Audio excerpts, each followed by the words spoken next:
Welcome to the Scoop Order. It is Wednesday. We're grinding along. Connor Stallions bought a lot of Ohio State tickets. We're going to get into all of that. We appreciate you guys tuning in as always. Again, a lot of stuff going on in the transfer portal in the Woody Hayes. Amari Abor is in the transfer portal, likely going to SMU. We had that first yesterday. He jumped in. He was a five-star defensive end. I don't think he's a five-star. I watched him. It doesn't look very fast. Doesn't look very quick. Not a big loss. But again, I don't think he's going to be the last guy to join the portal, but we're going to get into all that. As always, we appreciate you guys kicking it with us. If you could leave us a like, click subscribe. Also, click that little alert bar. Those are huge for us. If you guys have a question you're dying to have answered, hit us with a super chat. Those are always huge for us, as always. And also, shout out where you guys are watching from. I mean, I've seen Alaska, Japan, Thailand, like all over the world. So we appreciate you guys kicking it with us and tuning in from everywhere you guys are watching from. To all of our military people that are deployed, I've gotten a lot of those.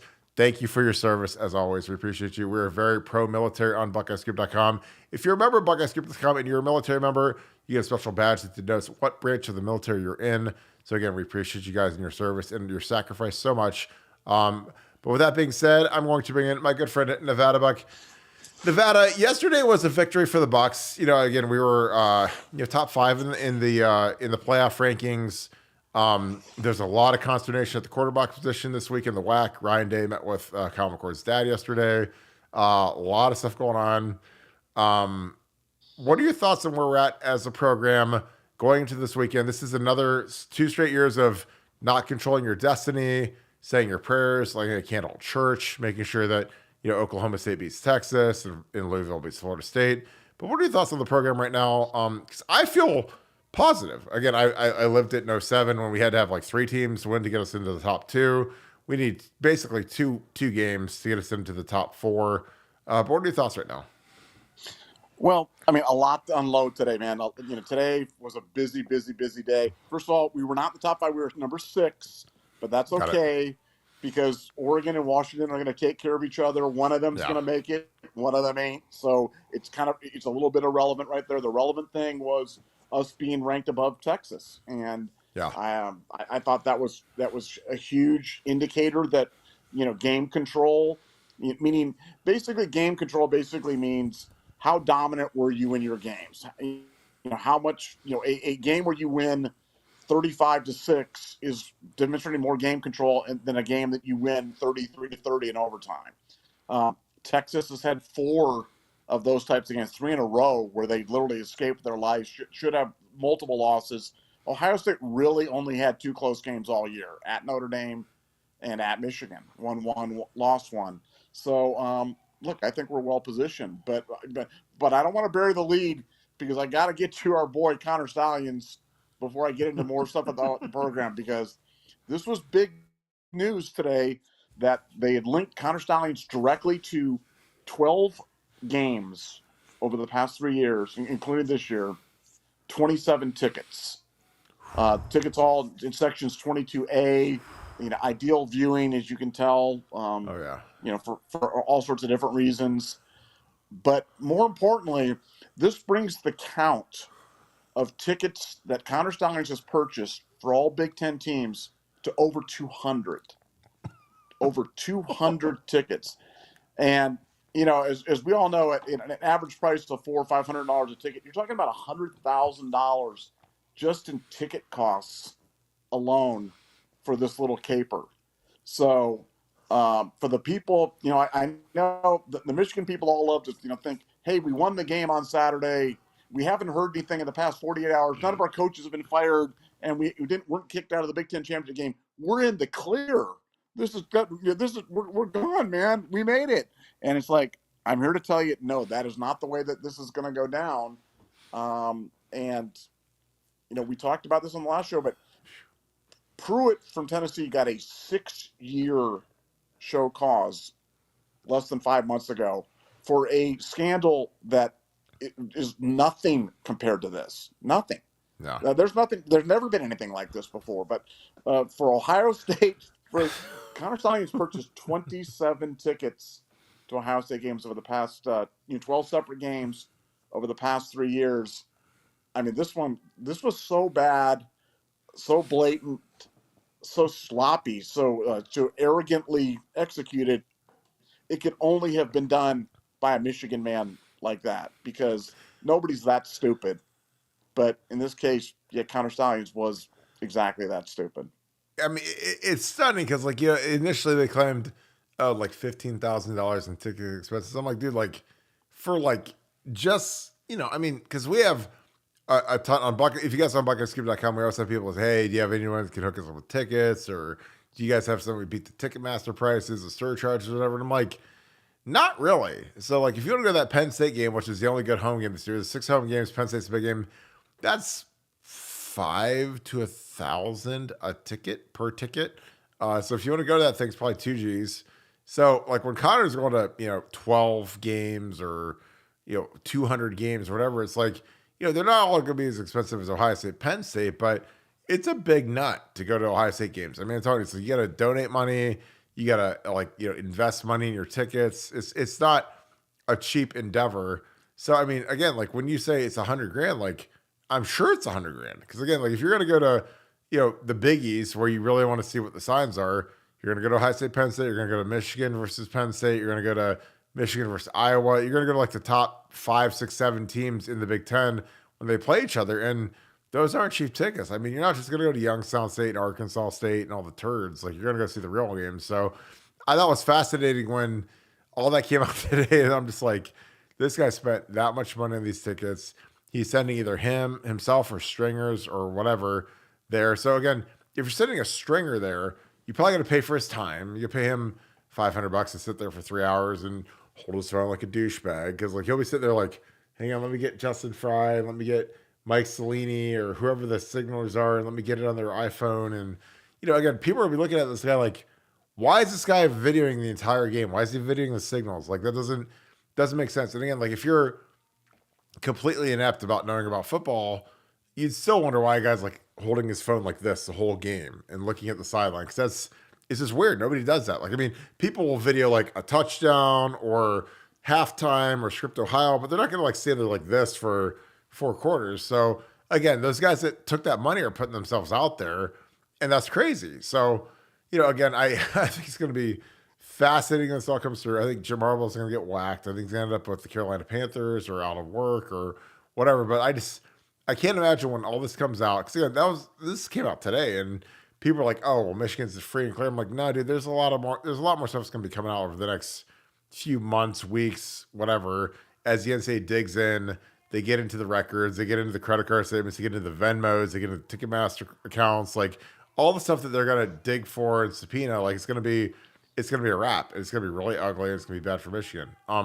Before we get rolling, we have Treasure of the Torah. Appreciate you, brother. You are our most generous donor on bucketscoop.com. Appreciate you, my man. He said, what up, Kirk? Thanks for the 20 again. Just got off work. Appreciate you working. And seeing you live, sharing your streams. Some love. Much respect. Peace and love, your brother, Torah.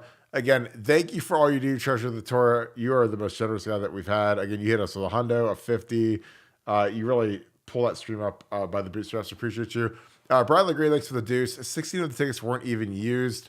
Well, I mean, yeah, because if you get jammed up, like, it's hard to use them when you've already been caught. Nevada, your thoughts on that? Because again, like it's not that they weren't used, because like it's like if you got a mistress and you don't use your plane tickets with her, like because your wife catches you, like it's game over. Like it's not like, oh, there was nothing intended there. It's like, no, it was really intended, but you caught us. So what are your thoughts on that? Well, first of all, as long as one ticket was used, it was enough. But my sense of that was that they probably had to buy some tickets in pairs, because it's hard to find single tickets sometimes in the right spot. Always. And they probably bought a couple, so one got scanned, the other one didn't get scanned, or they try to sell it on the secondary market, which I heard he sold some of the tickets on the secondary market. But I just want to see where the cash came from on this whole thing, because the vacuum cleaner salesman guy who was in the real estate business with Blake Corum, who Blake Corum didn't know he was in the real estate business with him, but he wasn't, but he got out of it. I just want to know where the money come from Uncle Leo or Uncle T or Uncle G or whatever the guy's name was, that little T, little G. I remember I went to see a baseball movie one time where I took my kids, and it was like it was with Keanu Reeves. He was coaching some little league team in Chicago or something like that, and it was Yeah. supposed to be like the Bad News Bears or something like that. And then, but it wasn't. It was like a really serious movie. And I remember little G got killed, and my kids were looking at me like, "Dad, why did you take me to this movie?" And I'm like, "I don't know. I don't know why we're here. What are we doing? We had to get out of there." But little G died, man. Little G died. But I digress. You said, when you said Uncle Leo, I thought you meant the guy from Seinfeld. Like, hey, Uncle Well, that's what I was thinking. Leo. Uncle Leo. It's like Uncle Leo from Seinfeld is running the show. But no, you're right. Like when you buy tickets to a high-end sporting event, like it's hard to get a single in a good section because nobody wants to sell one ticket and then they're stuck selling another single ticket. So it's like you got to buy them in pairs. You got to go sit there empty, or if you get your home slice there or whatever, your mistress, you can bring her to the game. But I just think that it's amazing that this guy, again, the thing that'll be gorgeous, in the words of Jay-Z, is the paper trail. The paper trail when they figure out who paid off his mom and dad's house, who paid off his house. Again, this is a guy, he's making 50 G's a year, and he bought a $600,000 house in Ann Arbor, which makes no sense financially, but somehow he was able to do it. Excuse me. And then he's washed all this money for these tickets, and I'm just like, it doesn't make any sense, you know? But I think that what Michigan's about to go through is about to be nasty. It's about to be ugly. And I'm super excited about that. Get another super chat. Appreciate you. Hot Six, Hutchins, appreciate you for the deuce. Who do you think transfers out? That is the hottest question on our message board right now, is who transfers out. I think that there's a lot of stuff going on with Kyle McCord, a lot of stuff going on with Devin Brown. I think Kyle wants to be assured he's going to be the starter next year. I think that Devin Brown thinks he wants to be a competition. Whatever Ryan says will probably determine who leaves. But I bet a fairly sizable amount that both of them aren't back by spring ball. I think Devin is a guy very likely to transfer, but I think that there's a lot of second year guys, especially as you start going through the potential portal possibilities of like Carter Smith, who's started at Indiana this year as a redshirt freshman. He's got 3 years of eligibility left. Like, if he comes in, do the second year guys at Ohio State, like Tigra, like George Fitzpatrick, do those guys take off because they're like, well, you guys are taking this guy. You took us 2 years ago, but now you're taking this guy. He's going to vault us into the, and potentially to being in the starting lineup when spring ball starts. And, Josh Fryer was named first team All Big Ten at tackle this year, but Josh Fryer wants to play guard. So, I mean, you can say whatever you want about Josh. And I thought Josh, I was coming down the stretch. I was probably the only analyst in the Ohio State beat that said Josh is playing at All Big Ten level. Now, he wasn't great against Michigan, but down the stretch, he was pretty good. Gave up a couple of sacks that were Kyle's fault, but he's a guy that's got a lot of ability, and he played really good at the edge. But he's a guard. He wants to play guard. I think if he plays guard next year at right guard next to Carter Smith, it'd be really good for the offensive line. But it'll be fascinating to see who leaves, who stays. Because, again, there's always a law of unintended consequences when you bring somebody in from the portal who's potentially like a guy who started as a young guy, like Davidson Igbenogson started as a freshman at Ole Miss. We bring him in. He was fantastic this year for us. But, J.K. Johnson heads for the portal, goes to LSU. That's kind of what you deal with. It's the law of unintended consequences. When you bring in a young guy who's a baller and started at a lower level, then all of a sudden you have to worry about the guys in the same class taking off. But what are your thoughts on that, Nevada? Yeah, I hate speculating on who might leave and who might, and that's not a cop out. It's just, man, it's so fluid with these kids, and it is so dependent on who's coming in, what they've been told, where they're going to go. The Josh Fryer thing is really interesting. Josh Fryer's been kind of a whipping boy all year, and then he ends up first team All Big Ten. Over guys like Carter Smith, but it's just kind of funny how things work where. I think we tend to value other players better than our own players because the more familiar, the old saying, familiarity breeds contempt. The more familiar you are with somebody, the more you pick their game apart. It's true in all sports, certainly true with Ohio State football. When you see guys every day, you're like, their weaknesses. When you see players from other programs, you might only see them at their best. You might only see highlights. And they really have very few flaws because you haven't had a chance to pick them apart. So, I just think Ohio State's got to be careful. But, the portal this year, just the quarterbacks that have already entered the portal, is just something to see. I mean, it's crazy how much college football has transformed. I saw Riley Leonard from Duke just entered the portal, and you've got the kid from Washington State, and you've just got players all over the place entering the portal. And Ohio State's got to pick, but like you said, you pick one, then you lose your guys in the house. And man, I do not. I really, and I mean this sincerely, I do not envy Ryan Day having to make decisions like this, because you pick wrong, or you pick right and the guy gets injured or something else like that, and you don't have people behind him, and things can get bad, in a real hurry. So it's I think this portal season is going to be unlike. It's going to be so crazy that the off season is there's no off season anymore. It's like 24-hour, 365-day free agency, and you just never know what's going to pop. Whether in the first portal session, the second portal session, all the way up to fall camp. So it's like we'll be on top of it. We'll have it before anybody has, but right now it's it's basically open season, and I know OSU shopping. Let's put it that way. Oh yeah. Poopier 12, thanks to the 5. Justin Scott flipped to Miami. That's devastating. It just happened at 7:02. Hayes Fawcett broke that 5-star defensive lineman. Justin Scott tells me he's flipped from Ohio State to Miami. Literally, there's a stack of cash. It's commitment graphic. I mean, again, like Miami has a lot of money. They're throwing it around. Again, we have to wait until signing day, which is in about 3 weeks. But this isn't a great deal for Ohio State. Losing a kid like this, who's a 5-star superstar D tackle. He's from Illinois, and all of a sudden he gets flipped last minute. Probably getting, I'd imagine at least close to $1 million. Not a good deal. Again, like there's a lot of smoke around Larry Johnson right now with Charlie Patridge at Pitt. Could he be getting replaced? Could he be retiring? But this is a guy that I was hoping that if we kept Larry for another year, we'd be able to lock him in. But he flipped to Miami tonight, so that is not good for the old Bucks. But again, there's a couple weeks before signing day.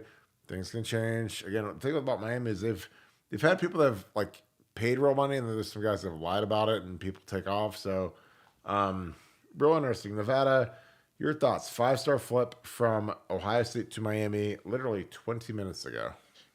I mean, look, I'm gonna just give you guys my unvarnished thoughts on that.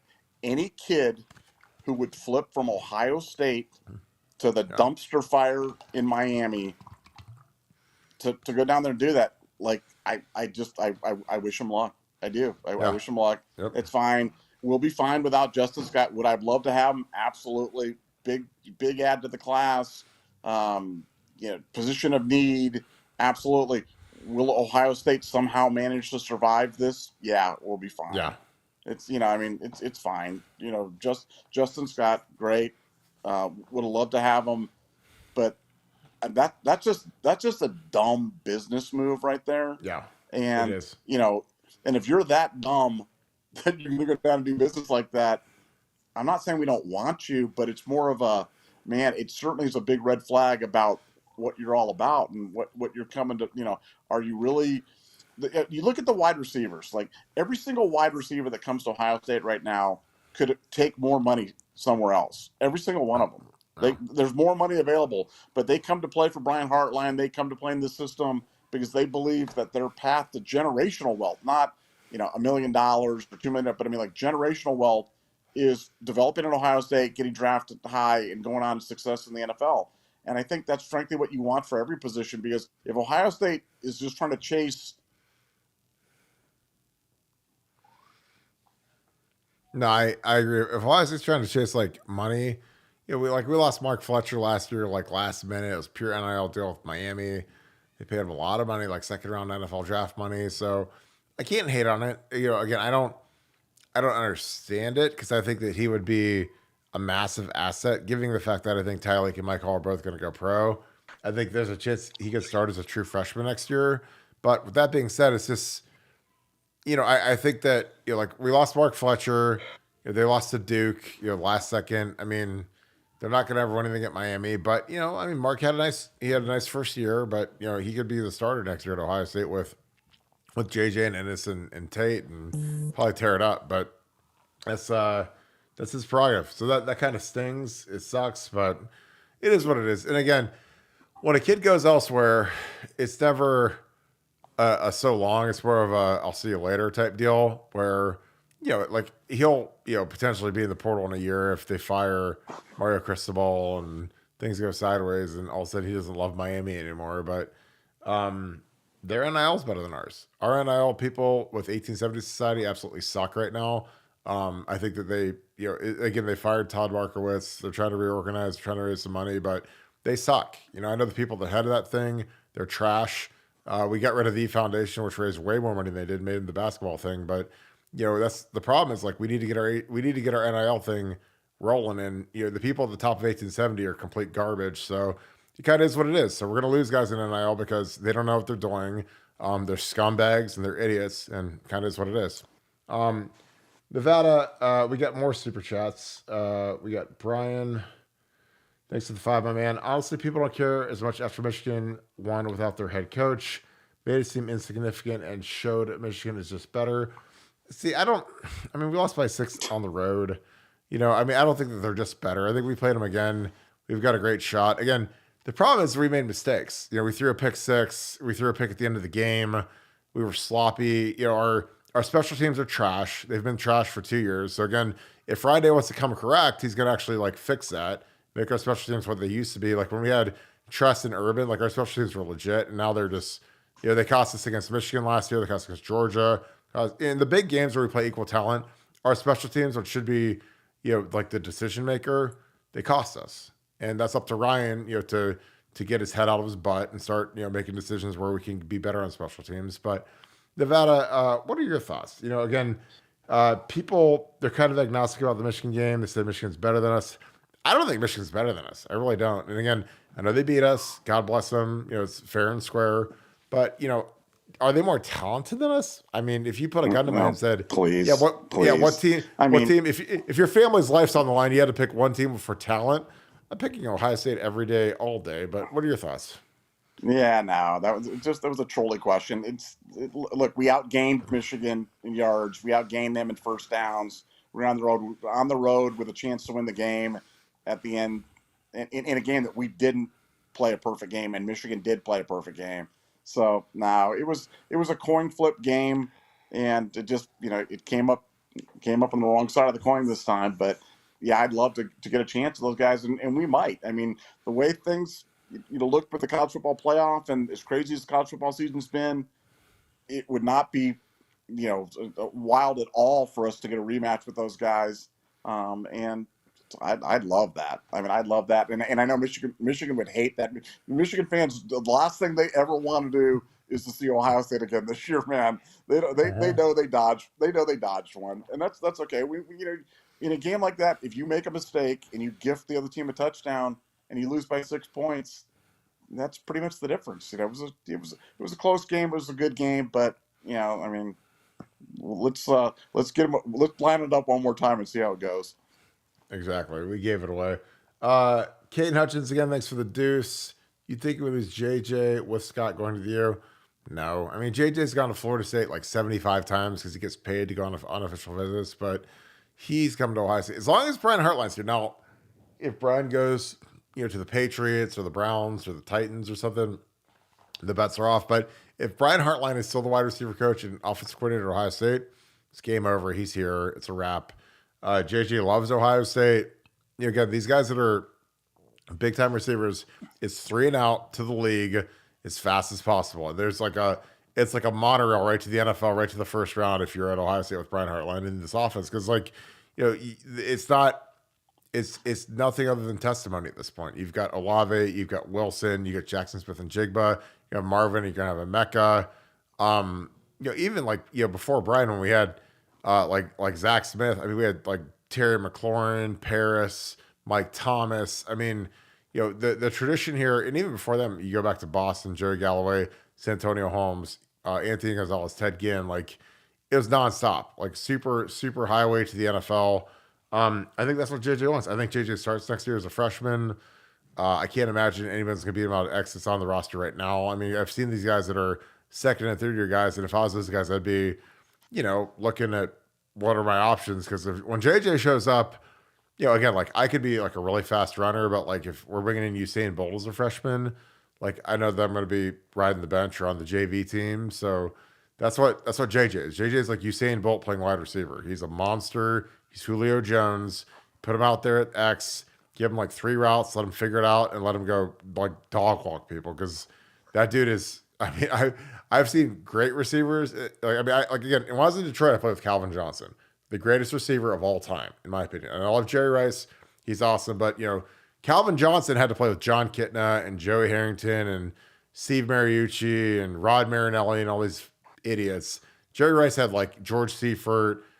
He had Bill Walsh. He had Montana. He had Young. So his numbers are crazy. But, Calvin did it with like guys that stink. And Calvin is 6'6", 4'3", 45-inch vertical. Like the scariest human being I've ever been around on a football field. Because I don't know how you can guard him, and that's kind of what JJ is. So I'm excited to see him up here. I just hope we don't screw him up. I hope we don't make him wait his turn like we did with Innocent Tate. Because frankly, like I love Julian Fleming, but I'd have played Tate and Innocent for him because those guys they're bigger difference makers. But Nevada, what are your thoughts? Do we lose JJ to the U? I mean, I haven't heard anything that leads me to believe that. But frankly, Yeah. I hadn't heard anything that links Scott to the U either. So, No. like you never say never, but I have no reason to believe that would be another shocking turn of events. But look, it's college football in 2023, and I think from a fan's perspective, you just have to be ready for these kind of twists and turns because you know things can change with a phone call or one offer or one big NIL type of deal can change everything. It used to be comforting relationships, and like that's a joke now. It's not just about comforting relationships. It's about comfort relationships and sometimes a big boatload of cash. In this case, big boatload of cash. Totally agree. Todd, thanks for the deuce. Great article by Ramsey today. What are your thoughts? I haven't read it. I don't know anything about it.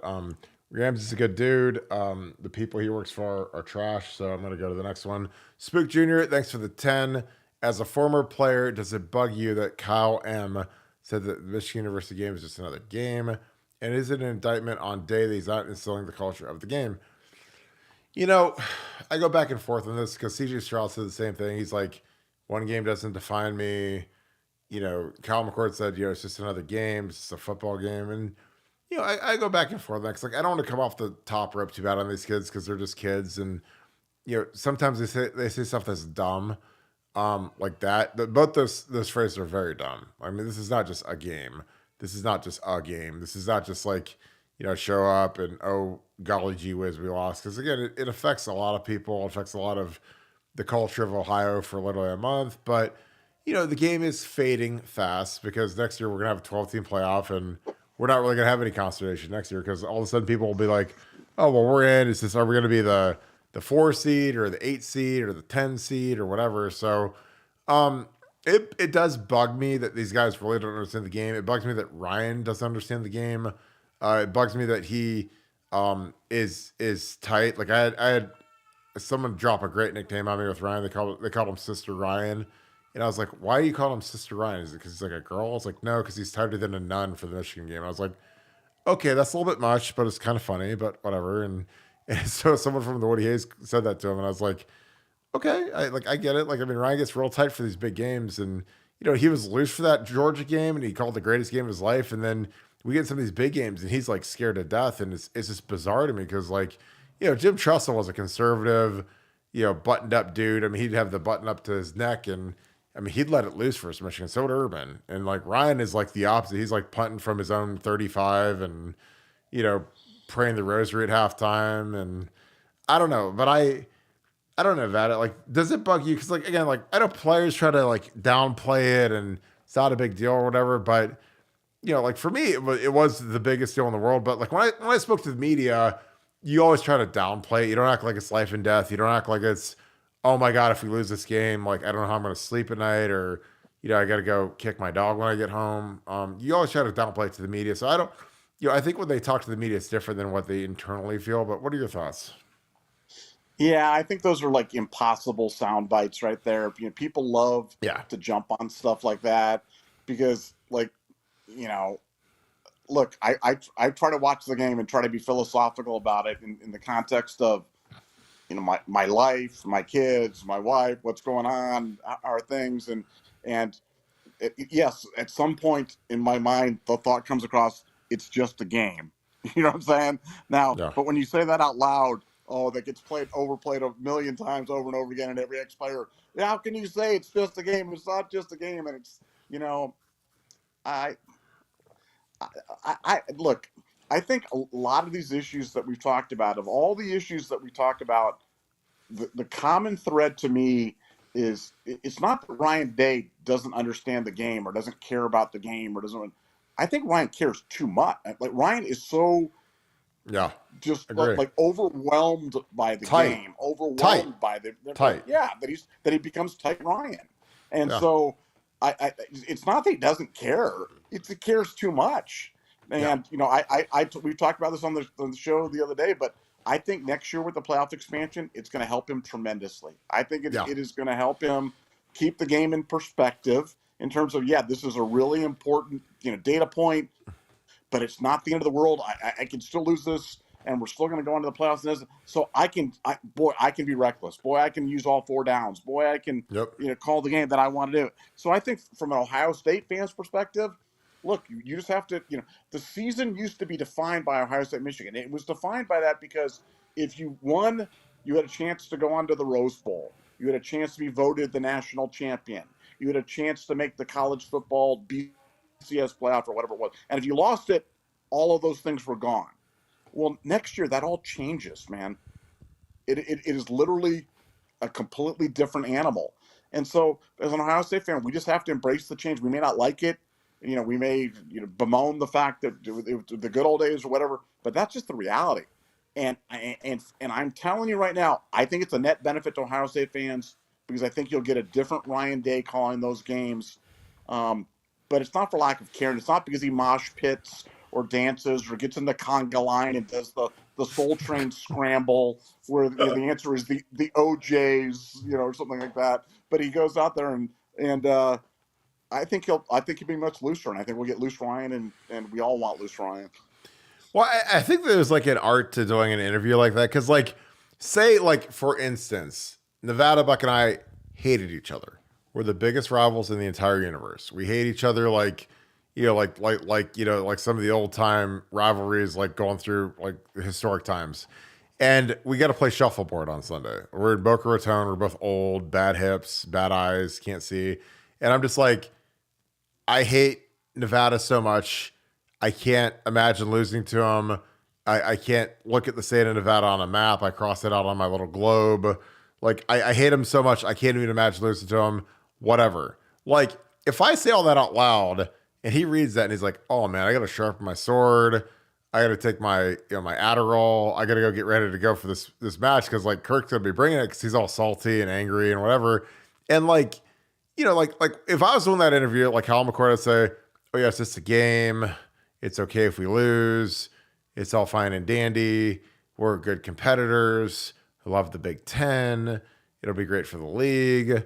But like deep down, I'm like, I hate Michigan. Like, I hope that their bus like runs off the cliff before the game. Like, I hope that their stadium gets hit by like a drone strike before the game. Like, I mean, that's kind of like where I was from. I was like, but in that interview where they're like, oh, what do you think of Michigan? Oh, well, I mean, Jake Long and Chad Henne, amazing players, like just handsome and just really good Michigan men and smart. And, I'm sure they're in the Latin club and they probably eat fondue and all that. But like in my soul, I'm just like, I want to kill these guys. Like I want their parents to be embarrassed of them. I want them to be crying after the game after senior days. It's like, but you don't say that in the pre-game.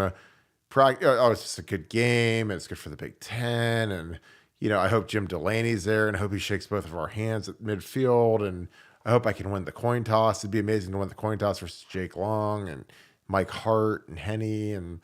But, like deep down, like, when Kyle says all that stuff, I just think it's just placating the media. And it's kind of how they're trained. These guys are trained to be flaccid and, kind and, you make sure you don't admonish your opponents. Make sure you prop up your opponents and prop up the league and all that. And like, but deep down, it's just like, Man, I hate these guys. Like, I'm not going to pray with them. I pray that their bus runs off the cliff, and I pray that their stadium collapses after we leave and we drop the bomb on them. Because that's how I was. Like, I didn't care about these guys. I wanted to whoop them and leave them, and I hope that they cried every day for the rest of their lives afterwards. But that's just my opinion. Scheffler Healthcare, we got a 5 spot. Appreciate you. But I don't bemoan Kyle McCord for saying it's just a game. Because again, that's just all. It's just like when you listen to Ryan Day's press conference. It's just like a placebo. It's like a sugar pill. Like there's nothing real to it. You listen to it. He does it because he has to do it, not because he wants to do it. And people that actually attend that stuff are idiots because Ryan doesn't want to talk to them, but he has to, so he does it. Sheffield Healthcare, thanks to the 5. Any chance that the cheating trickled over to this year's game? I don't think so. Or was there enough time to prepare if they did not know the signals? Well, we changed up our signaling deal. I know that for a fact. We had that last week. We did not go with that. We did not nugget that. We kept it in-house because we wanted us to beat Michigan. But we changed everything we did about signaling for last week's game. Nevada, is there any chance that the cheating trickled over to this year's game? I don't think there is because we already did the signaling deal. They went from hand signals to cards. It was a very elaborate deal. They hadn't shown it yet, so that'd be very hard to pick in-game. But what are your thoughts?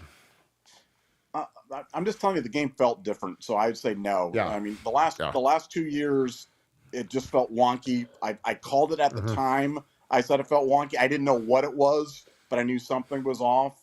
I've watched enough football to know that. This year didn't feel wonky. It just felt, like we missed some opportunities. Yeah. We dropped some passes. We made some questionable decisions, and we lost a football game. But no, I don't think so. I'd be really shocked if any of that stuff trickled into this game. Sometimes in sports you lose. We had a bet the other day on an MMA fighter that was like, he looked like he was like minus 1,000. Like he was just piecing this guy up, bigger, strong, could take him down anytime he wanted, just doing it. And he slipped, turned around, and the guy caught him with a backhand, and he lights out. And sometimes you just lose, and it's it's life is that way, sports is that way, and that's what kind of happened. We had one bad play, got caught with it, could never kind of get over the hump. But I don't think it was signaling. I think it was just bad luck. What was the one you had where like the guy's mom like jumped in the cage or some and it was called a no contest or some craziness like that?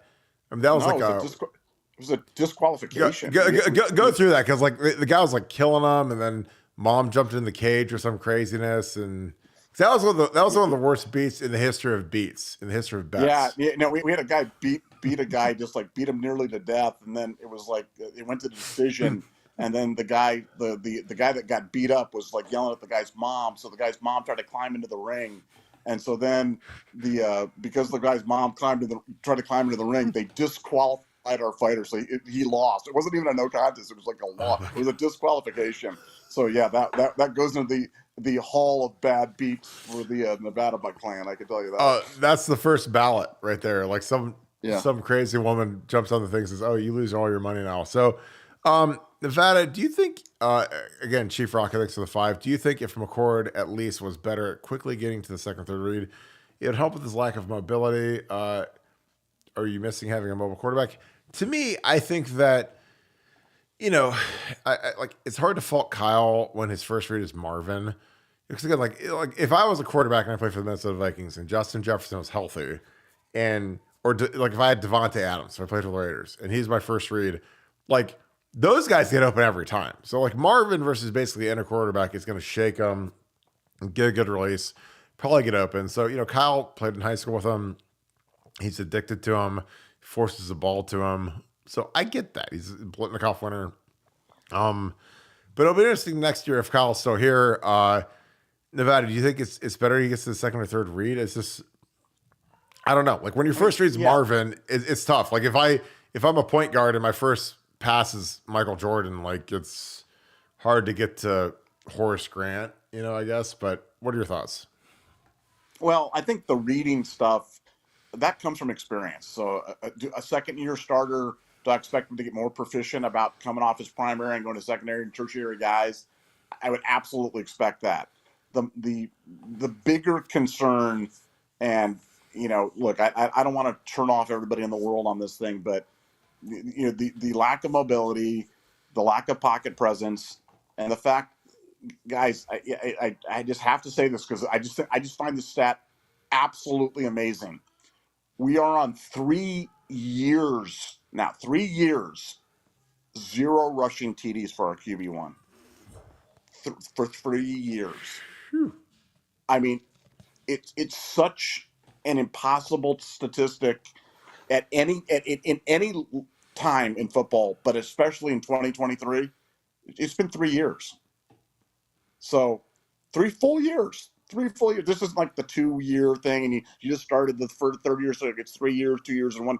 This is 3 full seasons without a rushing touchdown by a QB1, and that's that has got to change. And so whenever I see these quarterbacks that are available in the portal, I look and I always chuckle because every single one of them has rushing TDs, and I'm like, not a fit, not a fit for Ohio State, man, not a fit. Nope. Too many rushing TDs, man. So, but that has got to change. Ryan, I know you listen to this stuff. You've got to change that, man. You have got to change that. And this is the first year since 2012 that we didn't win the Big Ten quarterback of the year too, like first team All Big Ten.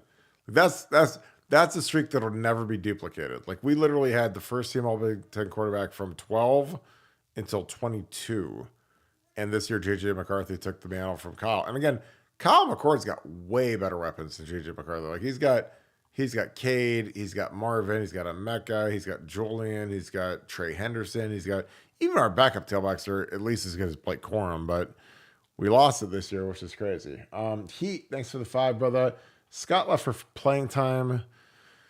Again, I don't know if I buy that. I mean, going to Miami, it's got to be pure cash to me. But under Ryan Day, we don't play young players. He also mentioned coaches and how Miami is saying the team hasn't changed. Well, yeah, because Miami sucked forever.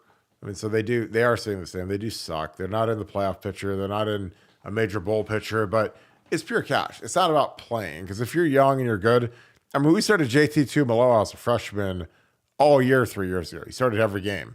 So if you're good enough, we will play you. It doesn't matter if you're a freshman. Doesn't matter if you're from Chicago, Miami. Like JT started every game as a freshman. And again, if we lose Tyleik and Mike Hall, like we're kind of up the creek. So if you want to play early, like put the for sale sign out for your house right now and say, hey, come to the Bucs because we need D tackles as much as probably any position on the entire team. So again, I don't buy the playing time thing. I think that's stupid. I could see Miami using obviously a lot of money and Larry Johnson's age, potential retirement against him, but it's not playing time. I mean, dude, like if we lose Tyleik and Mike, like we're gonna have like Hero Canoe and Ty Hamilton and whoever else we can muster up. But I mean, this kid would cut the line in front of Hero like tonight if he should. I mean, if he showed up tonight, he'd be our second team 3 technique behind Tyleik. Like tonight, he could skip high school, skip the prom, homecoming, whatever it is right now, and he'd be showing up and ready to go for the bowl game. But again, you can say the rhetoric, but we're smarter than that. And if you're going to the Hurricanes, which has been an absolute dumpster fire, it's a pure cash grab. Same with Mark Fletcher. Mark loved Tony Alford. He loved Ohio State, but they paid him. And hey, I can't hate on a running back that takes money because they got finite careers and are real short. Todd Shreve, thanks for the deuce. Well, Petiti, be man enough to hand you the trophy. That'll be, again, like I'm like Nevada. Like I don't want to watch that game. I don't even want to see that game. I don't care about the game. Michigan's gonna win. I mean, I'm sure that'll be like one of the things they put in their trophy case and they wave the flag around when Rob Petiti, who suspended Harbaugh, has to hand Harbaugh the trophy. Like, I don't know. Nevada, your thoughts on Petiti handing Harbaugh the trophy? I won't be watching. That's all. I won't either. I mean, no. I mean, do I think it'll be kind of a cool moment and awkward and cool and kind of one of those car crash looking by the side of the road kind of things? Yeah. But will I be watching it? No. I mean, I'll watch Care Bears or something else like that. I mean, I don't care. I don't care what else is on TV, but I'll be watching anything else other than that. Yeah, I can't think of something that'd be worse to watch than Michigan, Iowa. I mean, because Iowa is just absolutely trash. And all of a sudden they're playing Michigan, who's going to run them, and it'll be a 4 touchdown game and whatever. So I don't know. I'm right there with you. I just don't think it's going to be worth our time. Michigan's going to run them, is what it is. We would have ran them too. Again, Iowa is like 10-2, And all of a sudden, they fired their coordinator like mid-season, which, you don't see many guys get fired mid-season from a team that wins their division, but kind of is what it is. Thanks to the 5. Trav from Marquee. Imagine if Michigan had all those 5 stars. Michigan has just better coaching and toughness to go blue. Well, they had less turnovers. Again, I don't know if they have better coaching or better toughness or whatever, but like they didn't throw a pick 6. So that's the difference in the game. We threw an interception. It was a trash throw by Colin McCord. It was a trash, lazy route by Marvin Harrison. Again, I know Marvin Harrison's God, but he dogged it through that route. You guys had your best corner jump it, snatched it, got it down to the 5, and that was the difference in the game. I mean, you guys had a drive started from the 6-yard line. So congrats. You guys won. Again, I know that you guys act like a bunch of douchebags when you win. We didn't for 20 years, but it is what it is. But, we get you guys next year. I promise you. When you guys get hit with the nuclear strike and we run the train on you guys, it'll be different. But your thoughts about it? Is Michigan tougher and better coached, or is that just a mirage? No, but the one area that I will give them credit for, I think Harbaugh told Sharon Moore to play fearlessly and not worry about use all 4 down. And I give them all the credit in the world for that, because I think that difference was palpable. I think they played looser. It's just one guy. I think they were looser approaching the game from a head coaching perspective than we were with Ryan Day, but more talented, more this, whatever. I mean, it's so funny. We beat Michigan with so much regularity. There was no waving them goodbye or doing the thing or talking. We had Ohio State fans that were like, I want Michigan to be better. And you were one of them. Bert Carton was one of the ones. Absolutely. I want Michigan to be good. I want Michigan to be good. This is not a good Michigan team. They're not. They're not better than the 06 team. I don't think they're that good. Now, if we shit the bed, that's different. But like, I don't think they're that good. I really don't. So when they see Georgia and they see whoever's in the playoffs and they play a real team like that's not scared to death and their quarterback's not scared to death, we'll see how good they are. Because again, they've gotten dog walked by Georgia and TCU the last year, so they're gonna go play a team that's not scared of them. And again, right now Ohio State, we wear our purses and our high heels when we go play these guys, and they whoop us. But we'll see when they see a real team. We'll see. I want to. Michigan Georgia will be a fun game. Michigan Oregon. Michigan Oregon will be a fun game. Oh God. Because Oregon doesn't play around often. Again, now can Oregon get stops? But I mean, offensively, they're going to be running Michigan left and right, and that'll be a fun one to watch. Oregon will kill Michigan because Spencer Lanning's not scared. He doesn't play tight.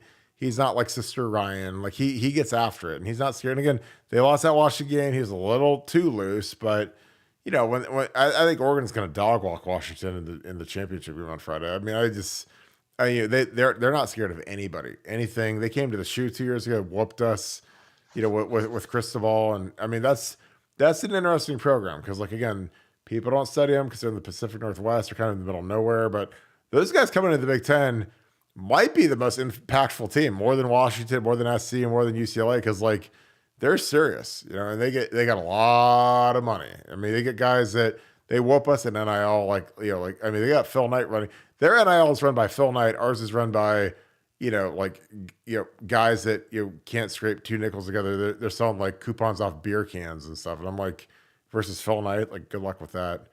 I think that's the end of it. Nevada, you got any thoughts? We'll wrap this thing up. It's been about an hour. Appreciate you guys tuning in.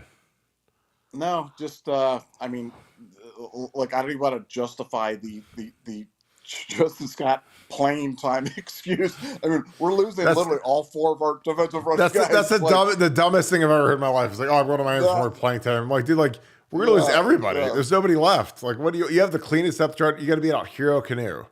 Give me a break. Yeah, no. If that was a serious comment, then I really question the intellect of this guy, because that one, just say I'm going for the buddy bad. Just we can all accept that. But regardless, I wish him well. Now, next, go Bucks. I agree. Joel, this is a super chat at the buzzer. If they throw the penalty on Yim's offensive PI, we'd have more rushing yards and 7 more minutes to score. I agree. But that's just part of it, man. You can't put it in the hands of the officials. It's just like in fighting. You can't put it in the hands of the judges. I agree with you. We'd had 7 more minutes, and there's a lot of coulda, shoulda, wouldas. If we would have kicked the field goal, gone for it on fourth down, not sucked on special teams. There's a lot of things we could have done a lot better to make us a lot more viable to beat Michigan. So wrap this thing up. Appreciate you guys tuning in. As always, we'll be back tomorrow. Again, thank you guys as always for your patronage. Thank you for the super chats. If you guys enjoy this content, please click like, click subscribe. Also click that little alert bell. Again, we appreciate you guys kicking with us every night. We go every night at 7. So let us know what you guys want to see. Put it in the comments where you guys watching from.